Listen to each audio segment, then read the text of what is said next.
cordial saludo. Es para mí de enorme satisfacción estar otra vez con ustedes, ahora con el tema La esperanza cristiana está en la resurrección de Jesucristo.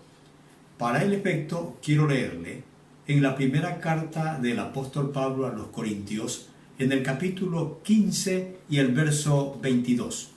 Dice el texto así, lo leo. Porque así como en Adán todos mueren, también en Cristo todos serán vivificados. El nombre de Jesús tiene unas implicaciones tremendas que se conjugan con el legislador Moisés, el insigne libertador de Israel. Tiene unas similitudes con Josué, el general guerrero que repartió la heredad a los hijos de Israel. Y existe una línea directa con la primera dinastía real de Israel. Pero, asombrosamente, rebasando toda tipología, Él es el Dios con nosotros, el Emmanuel, que asume la humanidad de su creación para desde esa condición humana poderla redimir. Vino a poner su morada con los mortales y vivir en semejanza completa con ellos. Su vida humana se desarrolló asombrosamente en dos áreas, precisamente donde toda la humanidad no ha podido vivir controladamente. Primero, dice el texto que Él crecía en sabiduría. Leo el verso 52 del capítulo 2 de Lucas. El texto dice así: y Jesús, escuche esto, y Jesús crecía en sabiduría y en estatura y en gracia para con Dios y los hombres. Cuando usted lee los evangelios, y le hago el desafío, léalos, encontrará esta realidad inconfundible en su enseñanza, en el conocimiento de la Torá, en el trato puro y sincero con las mujeres, en el trato honorable con los hombres, no importó la condición social en la que estos seres humanos vivían, también en la consideración sublime con los niños y ese respeto de honor y amor a las reglas establecidas. Nunca usted encontrará en sus enseñanzas, en sus disertaciones, contradicción alguna.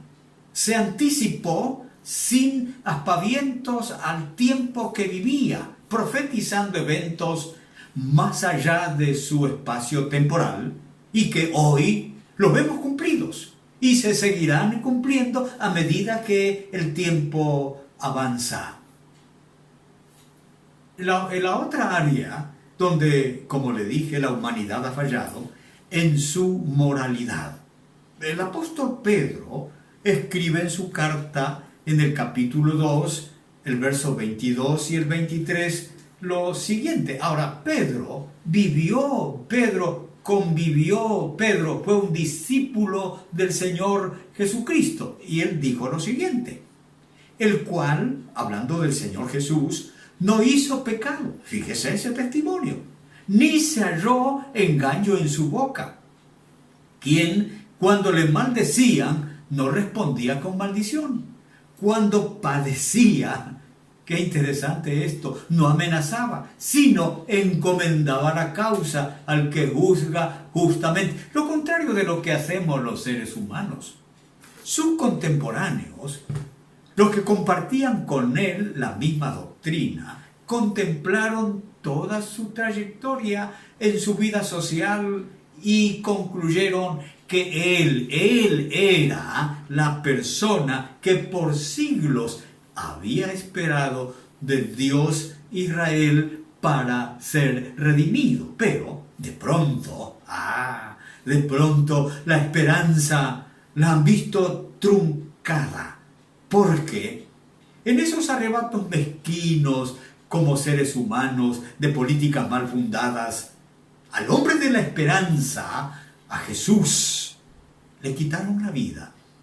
Y así se expresaron, trasluciendo, obvio, su dolor, su amargura, cuando por el mismo Señor Jesucristo fueron inquiridos en el camino a Emaús. En el Evangelio de Lucas, el capítulo 24, voy a leer desde el verso 15 hasta el verso 21. Veamos esta escritura así un poco narrativa. Sucedió, esto nos cuenta Lucas, que mientras hablaban los caminantes con el Señor Jesús y discutían entre sí, el Señor Jesús se acercó y caminaba con ellos, como un amigo. Mas los ojos de estos caminantes estaban vedados para que no le conociesen. Y Jesús les hace una interrogación. ¿Qué pláticas son estas que tenéis entre vosotros mientras van de camino? ¿Y por qué esa tristeza se dibuja en sus rostros? Respondiendo uno de ellos, que se llamaba Cleofas, le dijo, sorprendido, caramba, ¿eres tú el único forastero en Jerusalén que no has sabido las cosas que en ella han acontecido? Me estoy asombrando, dijo Cleofas. Entonces el Señor Jesús les dijo, ¿qué cosas? Como que totalmente ignoraba esos eventos. Y ellos le dijeron, de Jesús Nazareno, que fue, mire esta expresión, escúchela, que fue varón perfecto, es otra expresión más, poderoso en obra y en palabra, delante de Dios, escuche esto, y de todo el pueblo. No solo delante de Dios, de todo el pueblo. ¿Y cómo testifican ellos mientras caminan con el Señor Jesús, mientras Él los interroga? ¿Y cómo le entregaron los principales sacerdotes y nuestros gobernantes y a sentencia de muerte y le crucificaron? Pero, escuche esto, nosotros esperábamos que Él era el que había de redimir a Israel y ahora, además de todo esto, hoy es ya el tercer día que esto ha acontecido. Pero algo había en su casi desesperanza muerta. Esto dijeron ellos. Nosotros esperábamos, escuche eso, que Él era el que había de redimir a Israel.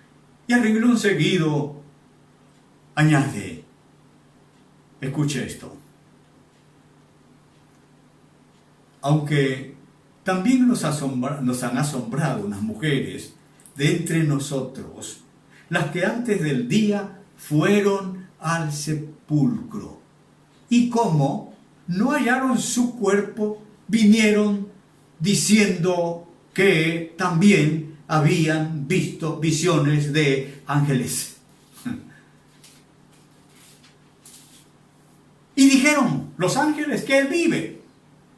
Y fueron, por ese testimonio, algunos de los nuestros al sepulcro y hallaron, así como las mujeres habían dicho, el sepulcro vacío, pero a Él no lo encontraron. Así ven su esperanza casi muerta. Se hace un silencio y el frío de la tarde se hace más trémulo. El diálogo se ahogan las palabras en la garganta y junto con la tarde, el horizonte de su esperanza parece desvanecerse. Pero, escúcheme, el mismo Jesús rompe el silencio.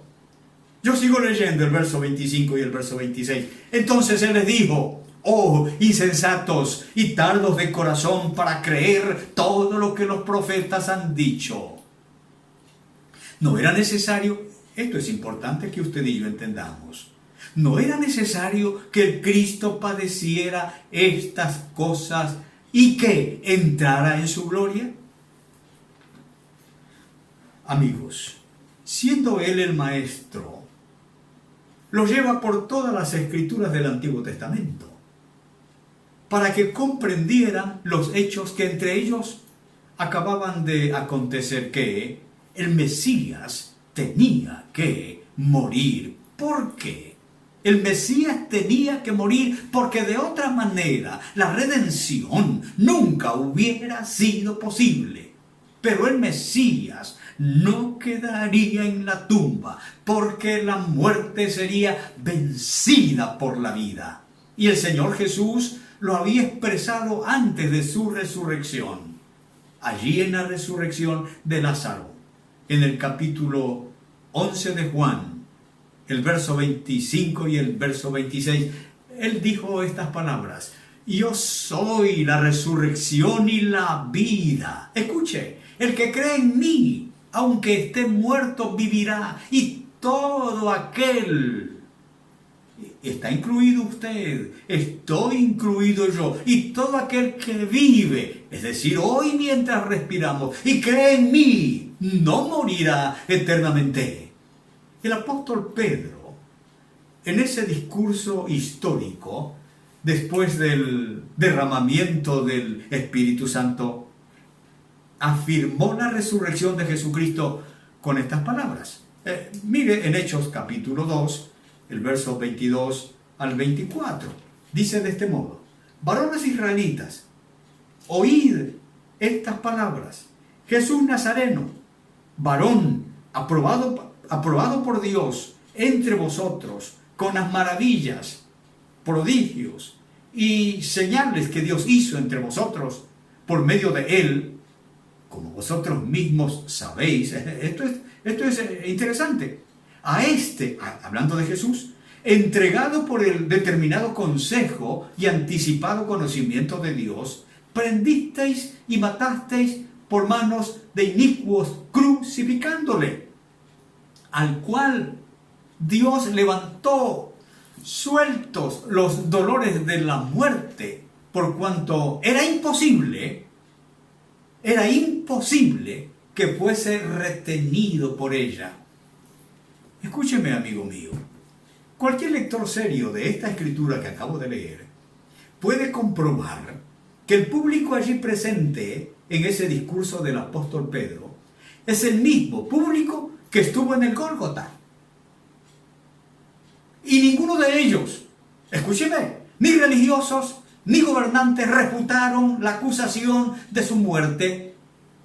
Además, tampoco negaron o refutaron la afirmación de que Jesús había resucitado. Amigos, cuando hablamos de Jesús, no estamos hablando de ningún hombre común y corriente, inspirados por, fanatismo religioso, sino impulsados por la fe que emana de Él, al contemplar la obra perfecta de redención por su muerte y su resurrección. Amigo, la muerte de Jesús sin la resurrección no tendría ningún valor lo que Jesucristo hizo, porque toda nuestra esperanza y la esperanza del mundo está en el Cristo resucitado. El apóstol Pablo lo verbaliza de este modo: y si Cristo no resucitó, nuestra fe es vana, aún estamos en nuestros pecados. Si en esta vida solamente esperamos en Cristo, vea, somos los más dignos de conmiseración de todos los hombres. Mas ahora Cristo ha resucitado de los muertos, primicias de los que durmieron es hecho. Aquí está la esencia de lo que estamos diciendo. El pecado mató en el ser humano la vida de Dios que había en el hombre. Dice de este modo el apóstol Pablo, estoy leyendo en el capítulo 15, el verso 21 y el verso 22 de ambos textos, la primera parte. Fíjese lo que dice: por cuanto la muerte entró por un hombre, en Adán todos mueren.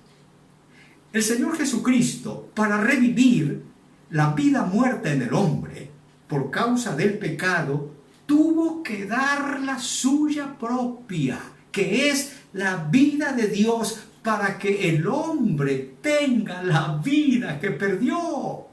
Leo otra vez el verso 21 y 22 del capítulo 15 de 1 Corintios. Ahora leo la segunda parte. Fíjese lo que dice. También por un hombre la resurrección de los muertos. En Cristo todos serán vivificados. Amigo mío, cuando hablamos de Jesús, hablamos de verdadera esperanza, no simplemente de religión.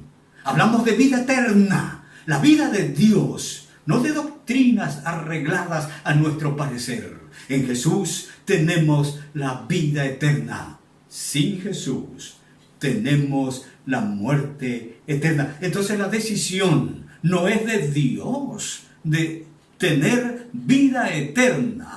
La decisión de Él ya está dada. Dio a su Hijo para que usted y yo la tengamos. La decisión de tener vida eterna es suya y mía. Y lo que tenemos que hacer, usted y yo, es nada más y nada menos que aceptar a Jesucristo como el que vino a morir, el que vino a resucitar por usted y por mí. ¿Quiere usted esta vida eterna?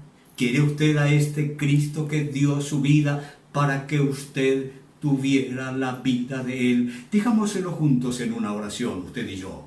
Dígale así: amado Padre Celestial, yo te doy gracias en este momento, porque puedo entender a través de estas escrituras que Cristo no tenía otra manera de redimir al mundo y no la había, sino solo dando la suya.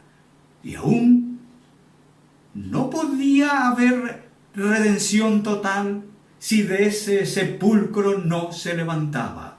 Y nos dice tu palabra que lo levantó el Dios de la gloria, sueltos los lazos de la muerte. Y en su resurrección está garantizada también la resurrección nuestra vida eterna. Y dice tu palabra que el que está en ti tiene vida eterna, el que cree en ti no morirá eternamente. Entonces, yo estoy en este momento recibiendo a Jesucristo para tener esta vida eterna.